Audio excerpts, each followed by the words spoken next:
Assalamualaikum boss. Ano nga uli yung pangalan mo boss? Waalaikumsalam. Ako nga po pala si Adjong Kasing at taga Tanawan City, Batangas. Shoutout sa mga technician natin dyan sa Tanawan, Batangas. So isa ka pala sa mga nakakuha ng slot. So ano naman yung natutunan mo boss sa pag-training mo kay Boss Hardtech? Sa unang araw pa lang, busog ka na. Katulad ng tester, kung paano malaman agad yung mga shorted.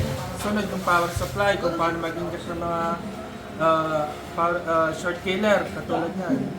Pangatlo, yung pagre-reading ng diagram, kung paano mo masusundan yung mga values, katulad yan, at saka yung mga missing voltages.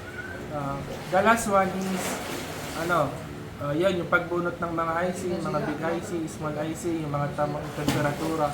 Kaya pagka nag-training ka kay Hardtech, yan, lahat yan, masasakop niya. Lahat ng mga pasikot-sikot ng cellphone, gamit lang ang tester. Bali, ang magiging madali na lang sa inyo yung iPhone.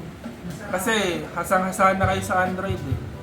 Yan, binabanatan ni Hardtech yung Android talaga. Pag nahasa kayo sa Android, basic na lang yung iPhone na yan. Pati mga boot sequence, tuturo niya yan lahat-lahat. Busog na busog ka sa kalaman niya.